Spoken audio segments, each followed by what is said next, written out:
Thanks for joining us. I'm Megan Roberts. One person was injured in a shooting in Fort Simpson, Northwest Territories. Police say it happened early this morning. The chief of the Lidliquin First Nation believes the shooting was related to the drug trade. He says witnesses need to come forward and talk to RCMP. All of our communities have been raising concerns about the drug trade and the damage it is doing to our communities. And we've been doing so for a long time. And when serious violence connected to drugs reaches our streets, it really demonstrates why these concerns cannot be ignored. Antoine is calling for more police presence in the community. RCMP have not confirmed the shooting was related to the drug trade. They do say it appears to be targeted, and they don't believe there's an immediate threat to the community. The injured person was sent to Yellowknife for treatment. Yellowknife RCMP and other departments are helping local police with the investigation. Nunavut communities have been struggling with drug trafficking for years. The territorial government promised a crackdown on drug dealers in 2025. Now it's a year later, and one expert says it's a work in progress. Artie Sarkisian reports. It's been a little more than a year since drugs caused a stir in Cambridge Bay. 2 people were sent to a hospital after they were allegedly assaulted by drug dealers. 3 people were arrested after that incident. It also led to public hearings and a promise from the governor of Nunavut to do more. Nunavut's Assistant Deputy Minister for Public Safety, Andrew Blackadar, says it was an important moment for Nunavut. That was a turning point in the territory. It's something the government of Nunavut took very seriously and continues to take very seriously. Since then, Blackadar says efforts have been made to identify trafficking organizations bringing drugs to the territory. But we've also seen a lot more enforcement by police. We've seen a lot of seizures of illegal and illicit drugs. In April, Nunavut RCMP Commander Kent Pike said over the past 2 years, the police seized more than $1.5 million in illegal drugs across Nunavut. A lot of those drugs arrived through the mail or major air hubs like Yellowknife and Ottawa. Neil Boyd is a criminology expert. He says drug sales turned into an international market, which is making it nearly impossible to police. It's often difficult to trace precisely where the drugs might be coming from. And with Nunavut communities having fewer resources for policing than larger urban centers, Boyd says the territory is more vulnerable to drug trafficking. But Blackadar says the police are getting help on the community level. There are people that are willing to come forward and work with the police, and that's how we're able to capture many of the drugs that are coming into the territory. CBC News contacted the Nunavut RCMP about its anti-trafficking work. It did not respond by deadline. Artie Sarkisian, CBC News, Iqaluit.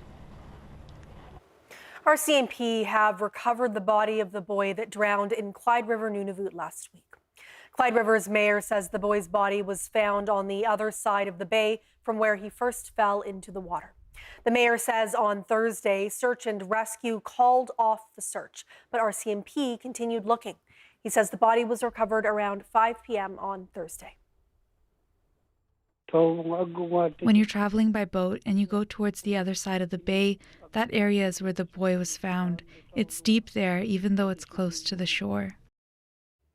The boy drowned after falling off a makeshift raft. Another boy also fell in the water at the same time, but he was able to make it safely back to shore. Neither of the boys were wearing life jackets.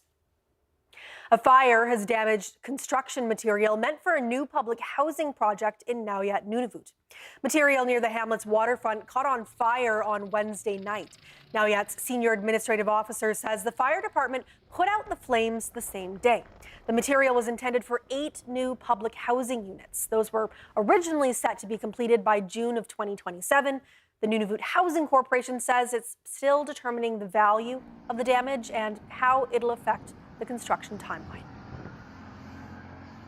For the second time this week, a vehicle went into the water by accident at Pontoon Lake just outside Yellowknife. The NWT government says the vehicle involved was an excavator. It was working to widen an embankment along the Ingram Trail. It became partially submerged when part of the construction embankment fill slumped.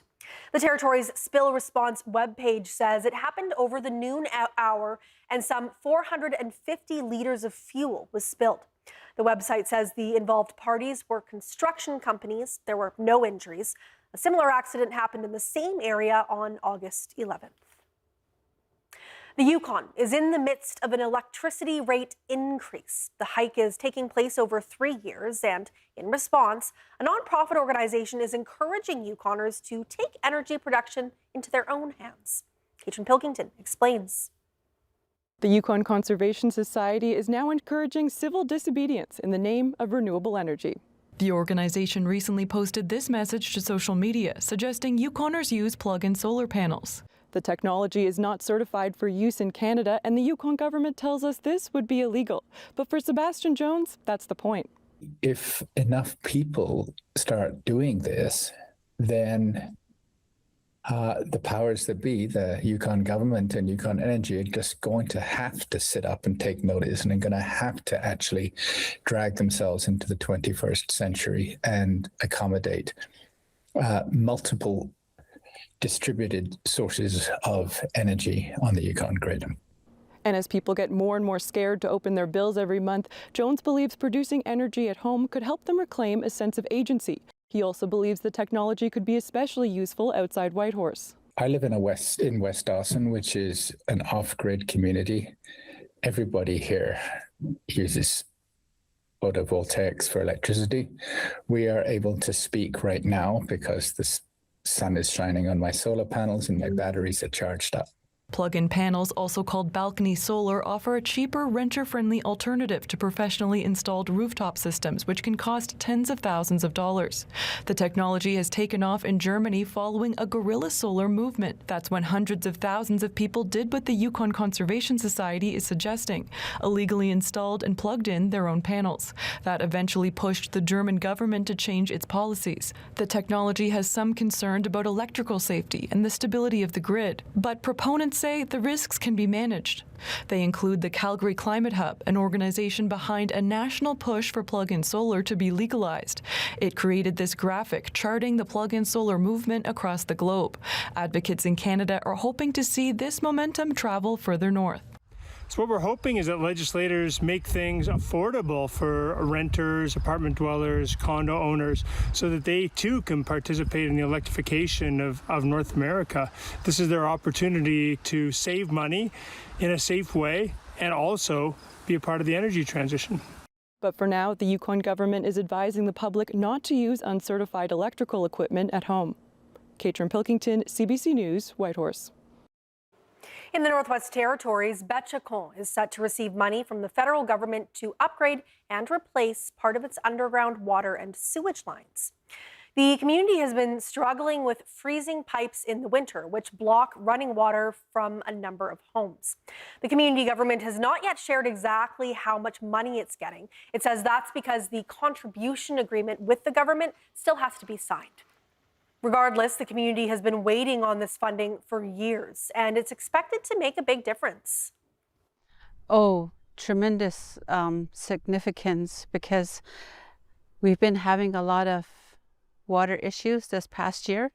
It's been, I think, one of the worst winter for frozen pipe, not in just Ray, the main community, but also in Edzo.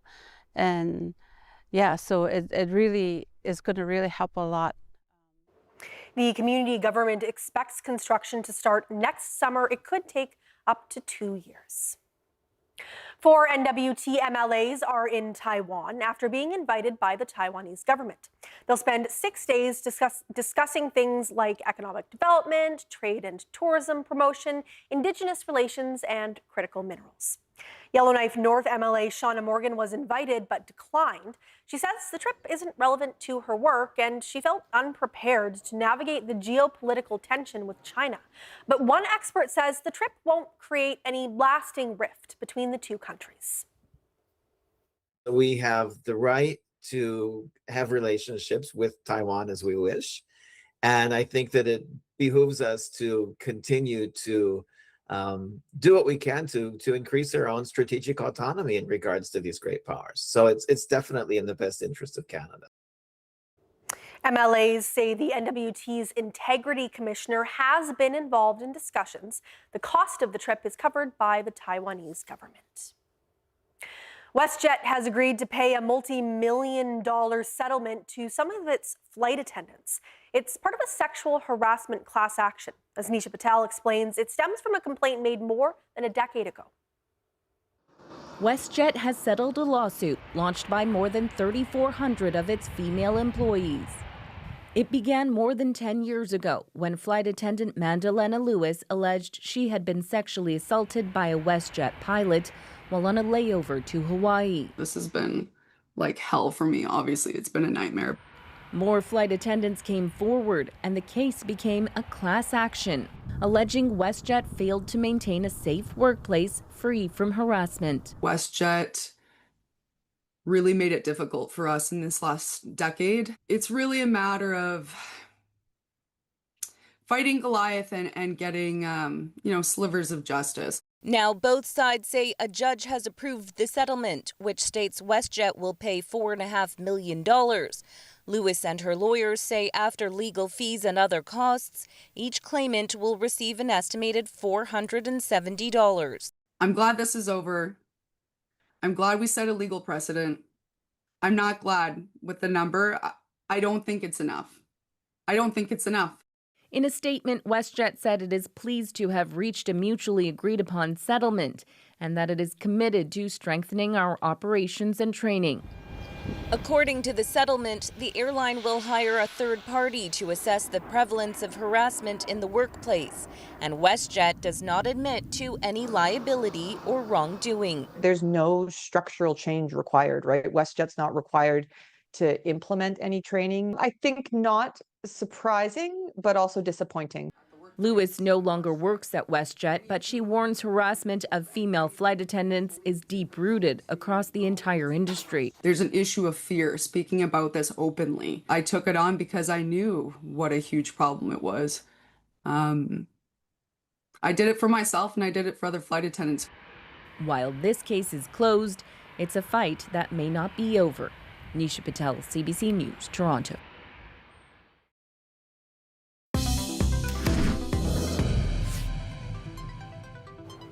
For the first time in years, Iqaluit hunters took off today to search for a bowhead whale. As the CBC's Liam Britton explains, the hunt is important for both food security and Inuit culture. At Iqaluit's breakwater Friday morning, the fleet assembled. An armada about half a dozen boats strong, mustering to catch a bowhead whale. The hunters in their orange flotation suits looked almost in uniform, embarking on a mission to help feed their community. A CBC crew followed them as best we could. Shortly after pulling away from the breakwater, the boat scattered to cover the Frobisher Bay waters in search of the whale. Hunters spoke before the pursuit of staying out on the water all day if they had to, but only about 3 hours in, the radio channel squawked with excitement, a sighting. The boat sped to where the animal was spotted, but after waiting about 30 minutes, they fanned out once more, the prey having eluded them. By 2:30, some decided to give clam digging a try, with plans to set up camp and resume the chase later. The bowhead hunt is a tightly regulated affair. Iqaluit hunters haven't got the okay from Fisheries and Oceans Canada for one since 2022. Some spoke of this as their first time, and they called it an exciting chance. In a community that has long grappled with sky-high grocery prices, country food can fill many plates, and a bowhead may yield meals for people across the region, promising an incredible bounty for Inuit, and to fulfill that promise, the hunt will continue. Liam Britton, CBC News, Iqaluit. Yukoners are getting ready for their long weekend. Monday is Discovery Day in the Territory. It commemorates the start of the Klondike Gold Rush. The CBC's Alexa Mackay hit the streets of Whitehorse to learn about people's plans. Well, you know, with the kids and my wife, we'll certainly discover some new hikes in the region. So around Whitehorse, there's a lot of trails that I have not hiked yet. So it's time for me to enjoy this beautiful weather with some hikes behind Green Mountains, perhaps. Yeah. Well, we're heading down to Skagway this afternoon, actually catching a train down, and then we're heading out to cruise the Inner Passage. Oh, that's beautiful. Are you excited? What are you most looking forward to? Well, we've been excited since we landed in Alaska. We've been kind of all over, and Yukon is kind of our last area to explore. I'm going to be making jam with a couple of people, and we make a lot of jam for the cookie walk in December at the United Church. How much jam are we talking? We are talking a lot of jam. I mean, a lot, like Saskatoon, raspberry, blueberry, just a lot of jams. Maybe go to Atlin and maybe explore the town. Yeah, she's never been here before, so yeah.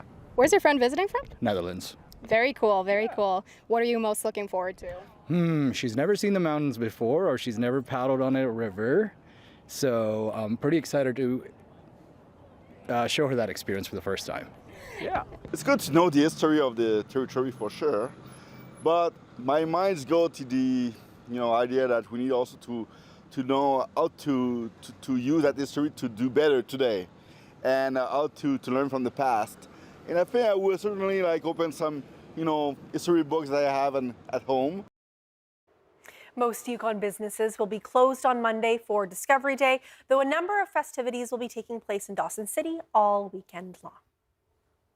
Frustration is building among concert goers in Canada and the US. They're spending hundreds of dollars to attend performances just to be treated to hours-long delays. Ina Sadu tells us whether they have any recourse. This scene outside Calgary's Saddle Dome, a bit of a summer trend. Thousands of fans left waiting for hours for a Neo and Akon concert that started 2 hours late. You couldn't even get to your seats. They weren't letting people. Everyone's just sitting in the concourse. A brief apology from the stage, but no compensation. Amandeep Walia says between 2 tickets, extending a babysitter, and food, he spent around $700 for the experience. We should have got a 30% rebate or, a 40% credit towards the next show from Ticketmaster. In New York City, a different artist, but another delay when a Jay-Z show started 4 hours late. Came about 12:15, but it was definitely a show to remember. Explain the delay to you. Organizers blamed non-ticket holders who stormed the entrances, creating security issues. There's 10,000 people outside. I don't want to stop music and people get trampled. So I know really sorry for the inconvenience. Experts say ticket holders don't have many rights, even when shows run hours behind. Most concert ticket contracts are written to give promoters considerable flexibility if schedules change. But consumer advocates say concert promoters should be transparent with ticket holders about any schedule changes. It might be worthwhile trying to legislate for some sort of rights similar to when you have a flight, and if your flight is delayed by 2 or 3 hours, that you have the right to a refund. Live Nation Canada says it understands delays can be frustrating, but adds live events are complex and involve many moving parts. And despite extensive planning, unforeseen circumstances can sometimes arise. That's what I think frustrated me the most, was if they would have started on time, we would have got that full experience. An experience Walia and his wife had been looking forward to for months. Ina Sadu, CBC News, Calgary. Free music festivals may be a rarity, but one starts today in the Yukon. The Keno City Music Festival is back for its 10th year. The CBC's TJ Deer spoke with some of the 23 performers on this year's bill. This is your town. Alex Hodgins and the Screen Doors will be making their Keno City Music Festival debut. Hodgins has attended the free festival before and says the experience blew him away. They pull in acts from all over the place, a lot of local bands, and it's pretty much a big wooden stage built by volunteers in the woods, and you gather all sorts of people together, everyone stays over in camps, it's all free, and nothing but good times. The festival is back for its 10th anniversary and has been held every year since 2015, 2 COVID exceptions aside. Also on the bill is Big Fancy and his band. Big Fancy, whose real name is Blake Bamford, will be playing his 4th Keno City Music Festival. Well, it's a big bush party, and it's free. It's very remote, and they always have good bands. The promoters, I know my buddy Cud Eastbound puts on does a lot of the putting it all together, and yeah, it's always friendly, and yeah. it's always great to be there in the remote area in the Yukon here, and nice small little town. The festival's atmosphere created a magical experience for Spencer Jordan Burgess. He's playing with his band, the Spencer Joe Band, for the second year in a row. The community organizations all have donated their services, their time, and their products or their supplies to make it such an incredible community event, to the extent where the festival feeds you, camping is effectively free, and everything you need is there and accessible to people who need it the most. So just get out to the fest and you're taken care of. And I couldn't believe that something like that existed in our capitalist society. One Keno City resident outlines what draws people to the festival and the community. It's always been a fan favorite for anybody who's an artist, be it a musical artist or a visual artist. There's something about Keno that just brings that out, and it's just a really laid back, mellow kind of place, and I think that really appeals to people. The festival is already underway, with the last performance scheduled for 1 a.m. Sunday morning. TJ Deere, CBC News, Whitehorse. NASA is using a spy plane to fly over wildfires in British Columbia. It's trying to find out more about fire clouds, which can trigger fire tornadoes and lightning. Joanna Wagstaff explains. Check this out. This is a NASA ER-2, a repurposed Cold War spy craft, and it was just tracked flying back and forth over Western Canada for 6 hours straight. So why is a NASA spy plane flying over Canada? It's up there because of these fire clouds, a phenomenon we don't fully understand. I'll explain. Canada is dealing with explosive wildfires, like the Bald Range fire that erupted in size on August 7th. And NASA sent this high-altitude spy plane to track a terrifying weather event born out of the flames, a cloud called pyrocumulonimbus, or fire cloud. Here's how these firestorms work. When a wildfire gets big enough and hot enough in a short amount of time, it triggers giant violent updrafts. The superheated air and moisture act like a vacuum, pulling winds and oxygen into the base of the fire, giving it the fuel it needs, while punching smoke straight up into the sky.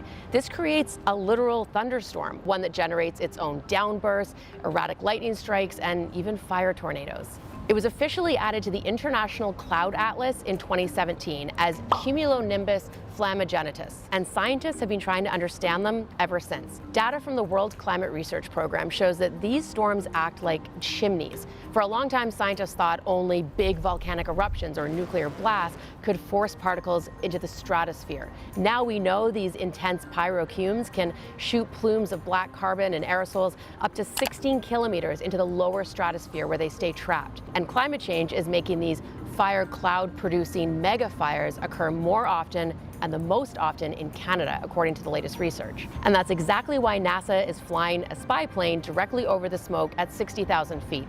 It's a modified Lockheed U-2, nicknamed the Dragon Lady, an aircraft used by the U.S. military back in the pre-satellite era for exactly this purpose, studying the ground from incredibly high. The ER-2 sits safely in the stratosphere, looking straight down into the core of the storm. It's measuring the exact height, temperature, and thickness of the plume in real time. The goal is to figure out exactly how these firestorms develop so we can forecast them, because understanding this fire monster is the first step to surviving it. Joanna Wagstaff, CBC News, Vancouver.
And that is Northbeat for tonight. For news anytime, go to cbc.ca/north.